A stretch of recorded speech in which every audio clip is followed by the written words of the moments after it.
मेरा मार्ग सुगड़ी है और मेरा मार्ग चलता है। ये दिमाग आपके पास नहीं चलता, उसी के पास चलता है।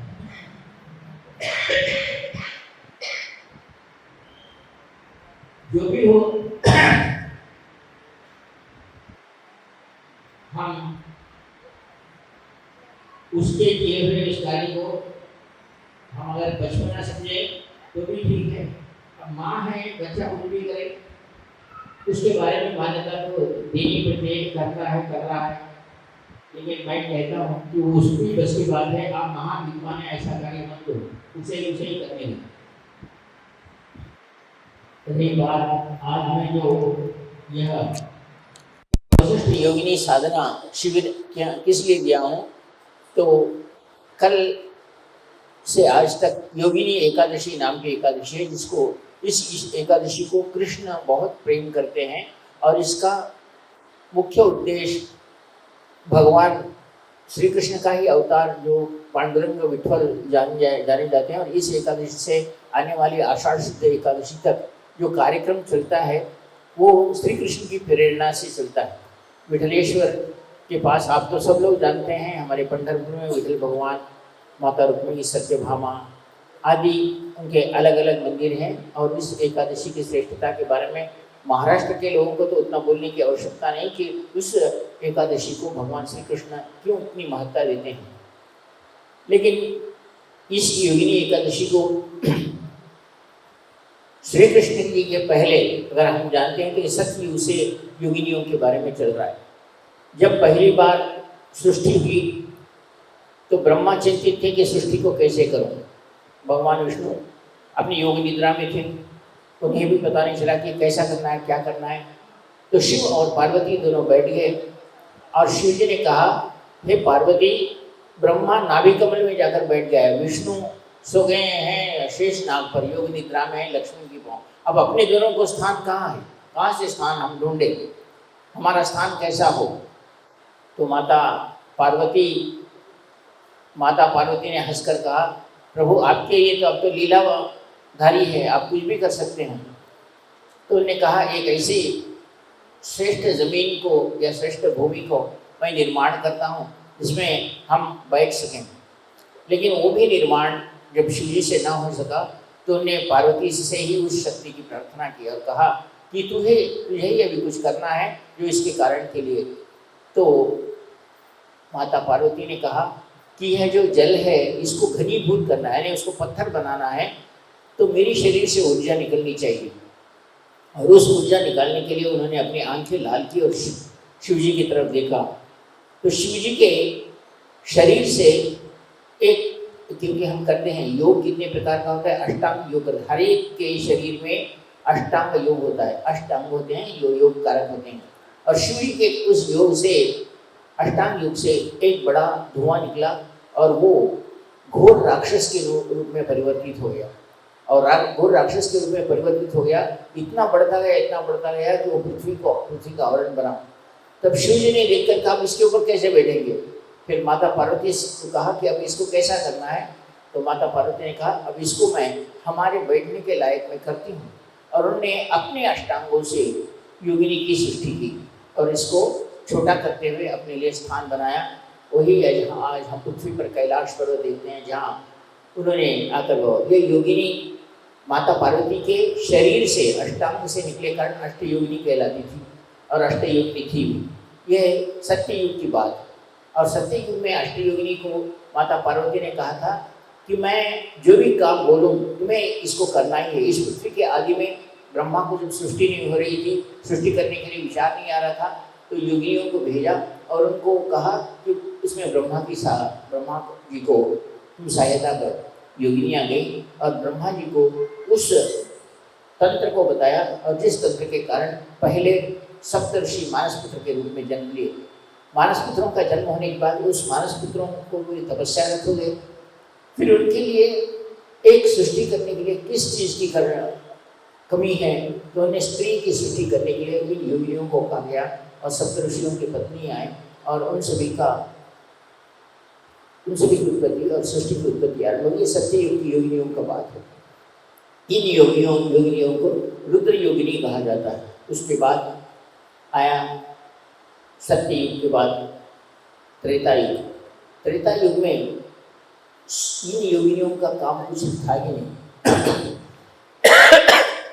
ये योगिनियाँ ब्रह्मा के पास ही रहती थी और रुद्र के पास ही रहती थी। लेकिन जब तपस्वियों ने तपस्या आरंभ की तो उनको लोगों ने सताना आरंभ किया। तब वो जिस देवता को भी आराधना करते थे, उन देवताओं के यज्ञ करने से पहले उन्होंने कहा कि अपने को सहायता करने के लिए कि यज्ञ की वेदी और यज्ञ का मंडप, यज्ञ का सब कुछ ठीक है, या कौन सर्टिफाई करे, कौन बोले, प्रमाण कौन दे ये यज्ञ की वेदी वगैरह सब करेक्ट हैं और आप भगवान इस यज्ञ में आहुति लेने के लिए आ जाओ, ऐसा कौन कहे, ये विचार करने के लिए फिर उन्होंने कहा कि अष्टयोगिनियों को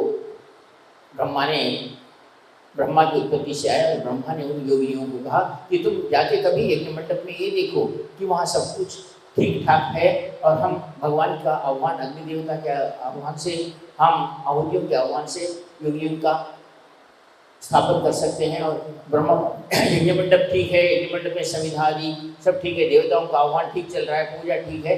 इस बात को प्रामाणिक करने के लिए योगिनियाँ आती थी। और इसलिए हम कभी भी से देखते समय क्या करते हैं कि अष्टदिक्पालकों को, वास्तु पुरुष को, 64 योगियों को और ईशान्य के देव को वहाँ स्थापन करते हैं। 64 योगिनी जब आके बोले, 64 योगिनियाँ हुई कैसे, 8 योगिनियों से काम नहीं चल रहा था, क्योंकि वो अष्टदिक्पालों को देखना, आहुतियों को देखना, ईशान्य देव को की सेवा में रहना, वास्तु पुरुष की सेवा में रहना और ब्राह्मणों को बोलना।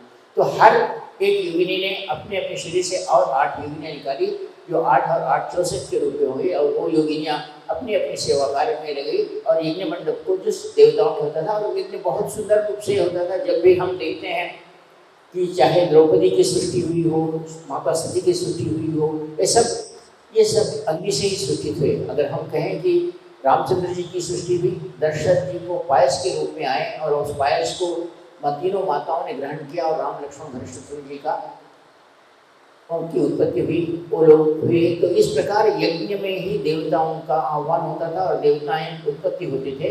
ये 64 योगियों का, अब इसलिए यज्ञ मंडप में इन 64 योगियों की स्थापना की जाती है। और वो यज्ञ को प्रामाणिकता से ठीक हो रहा है नहीं ये बोलते थे। ये त्रेता युग की बात। बाद में आए द्वापर युग। द्वापर युग में भगवान श्री कृष्ण का जन्म हुआ, आप सब लोग जानते हैं। तो श्री कृष्ण का जब जन्म हुआ तो श्री कृष्ण जन्म होने से पहले उन्होंने देखा कि इस संसार में पहले जो जिसकी सृष्टि हुई, जो सृष्टि से पहले माता पार्वती को आदि माया कहा जाता था।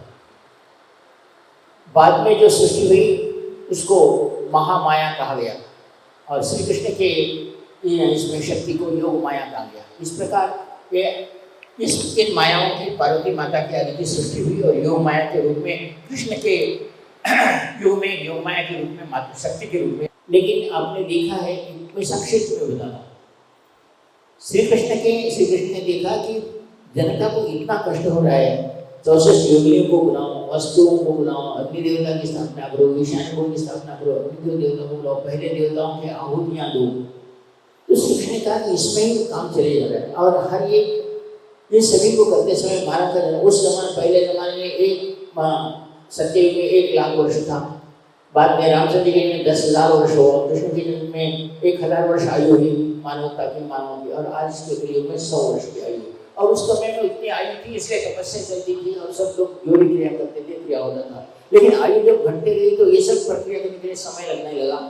तो कृष्ण ने पहली बार कहा कि आपने देखा है कि उन्होंने वृंदावन में या जब मथुरा में सब लोग इंद्र की पूजा करते थे, तो श्री कृष्ण ने इंद्र की पूजा बंद करवाई और कहा कि गोवर्धन की पूजा करो, क्योंकि गो में 33 कोटि देवता रहते हैं, हम उसकी पूजा कर लेते हैं तो इन सभी की पूजा हो जाती है, आप इंद्र की पूजा क्यों करते हो।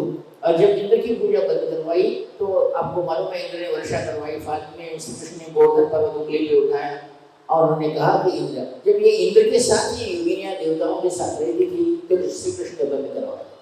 आप अगर निश्चित रूप से जानते हैं तो शक्ति की पूजा या दूसरे पूजाओं में ही योगिनियों की स्थापना होती है। हम श्री कृष्ण का होम करें, नरसिंह का होम करें, इसमें योगिनियों की स्थापना अलग अलग रूप से, ब्रह्मा की योगिनियाँ अलग है, विष्णु की योगिनियाँ अलग है, रुद्र योगिनियाँ अलग है। और लेकिन श्री कृष्ण का आप श्री कृष्ण मंत्र का कोई जाप करो, नरसिंह मंत्र का कोई जाप करो विष्णु से संबंधित, तो आप देखते हैं कि इसमें योगिनियों की स्थापना कोई आवश्यकता नहीं रहती। क्यों? क्योंकि श्री कृष्ण ने कहा है कि उस योग माया को जो मेरे से पहले पैदा हुई और मैं स्वयं इन योगिनियों को स्थापना मैं करता हूँ। और उन्होंने आपने देखा कि इन योगिनियों को कहा कि तुम्हारी पूजा नहीं, मेरा नाम लिया तो तुम्हारी पूजा हो गई। वो कैसे?